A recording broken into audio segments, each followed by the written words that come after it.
Fiat 500, je pense qu'elle est née avec le boom économique en Italie, quand on a commencé un peu l'Italie après la guerre à engranger un peu de travail et donc un petit peu de revenus. Et puis les petits ouvriers, les petits Italiens commençaient à vouloir sa voiture. Et Fiat, à mon avis, il a une idée géniale, c'est de créer une petite voiture pour le peuple, quoi. Et il a commencé à être un petit utilitaire, petit à petit il a évolué. Et puis maintenant, c'est devenu une petite voiture de culte parce que c'est l'histoire de l'Italie qui est représentée par ces Fiat 500. Il y avait eu une première génération de petits modèles dont l'ingénieur est toujours Dante Giacosa, qui avait fait la Topolino, qui s'appelait en Italie la Fiat 500A, deuxième évolution 500B, et la 500C qui est l'équivalent de la Simca 6 en France.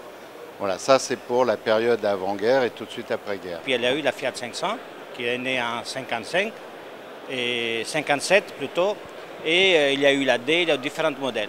Jusqu'à arriver en 74, parmi les derniers qui ont été construits, c'était la R avec un moteur de 126, un moteur 650, beaucoup plus conforme aux exigences actuelles, quoi, modernes. Il y a eu la D, celle qui avait les portes, comme on appelle communément les portes suicides, les portes qui s'ouvraient vers l'avant.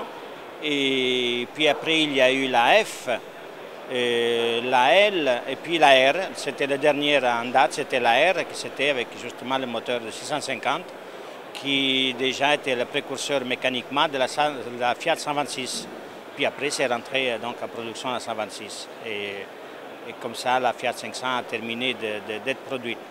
Mais c'est sûr qu'elle a vraiment marqué son époque. C'était une voiture de famille, une voiture pour les jeunes.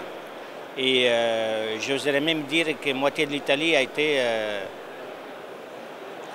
un peu peuplée grâce à la Fiat 500 parce que on sait les jeunes et qu'est-ce qu'on pouvait faire avec cette voiture-là.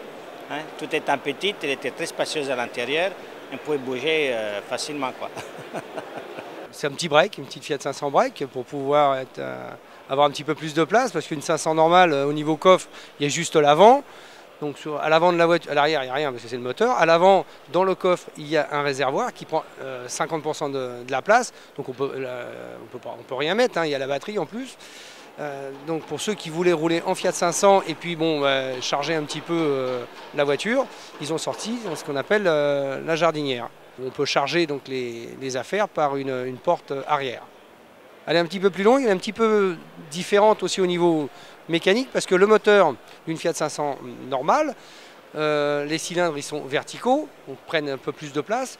Et pour pouvoir bénéficier de la place à l'arrière de la voiture, il fallait de la place pour le moteur. Donc ils ont sorti un autre moteur qui est à plat, où les deux cylindres sont horizontales.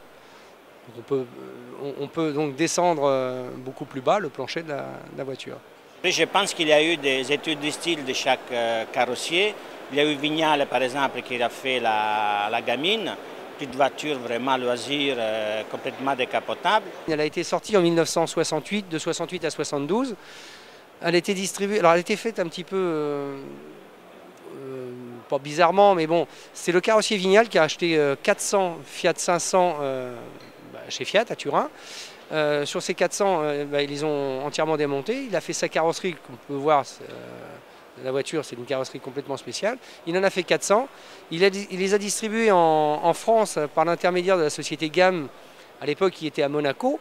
Et il les a vendus par le réseau des concessionnaires Fiat en France. Ne serait-ce que pour l'entretien, c'était quand même plus facile, comme toute la mécanique est une mécanique Fiat. C'est le plus petit cabriolet qu'il y avait en 1968.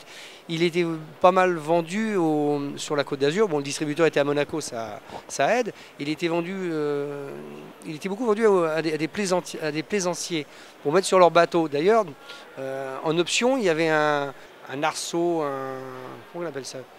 Je ne sais plus le nom que ça porte. Enfin bon, pour pouvoir accrocher donc, cette petite Fiat gamine à un treuil et le monter sur les bateaux. Et c'était en option, lorsque vous achetiez la voiture, il y avait ce système. Il y a eu Giannini, c'était des préparateurs, il y a eu Abarth et tout ça, commençait un petit peu à extrapoler les performances C'est ce qui a fait qu'ils ont commencé à courir, à faire des courses et ils ont gagné quand même pas mal de petits, surtout dans les courses de côte. Et il y a aussi eu la Sterpucci qui gagnait un peu avec un moteur Sterpucci qui gagnait presque toutes les courses de sa catégorie. Parce que c'est une voiture quand même très plaisante et très sympathique à conduire, avec une propulsion qui donne un plaisir fou à la conduite, quoi.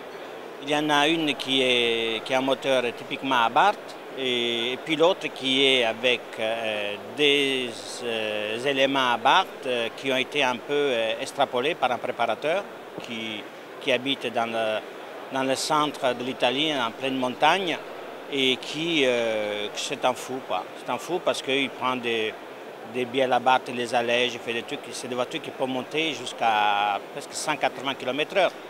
Bon, il faut prévoir très en avant, mais je pense que sur un circuit, c'est très agréable parce qu'il est très poussé et ça donne beaucoup de plaisir. C'est une voiture qui était très pointue, qui pouvait monter très vite à 140 km/h au moins, et que dans les petites parcours de côte, au Sacrampé, ça allait très vite parce qu'il était très maniable, était très vif et c'était vraiment un petit kart. Donc là où des voitures plus puissantes, plus lourdes, il y avait du mal, elle, comme une petite souris, elle passait partout d'une façon très rapide, très svelte, quoi. Évidemment, il faut l'avoir à main, il faut se familiariser un tout petit peu, mais sinon la tenue de route, c'est un vrai plaisir. On la fait partir dans l'arrière et tout, c'est vraiment, c'est très, comme on dit, très ludique comme conduite, quoi.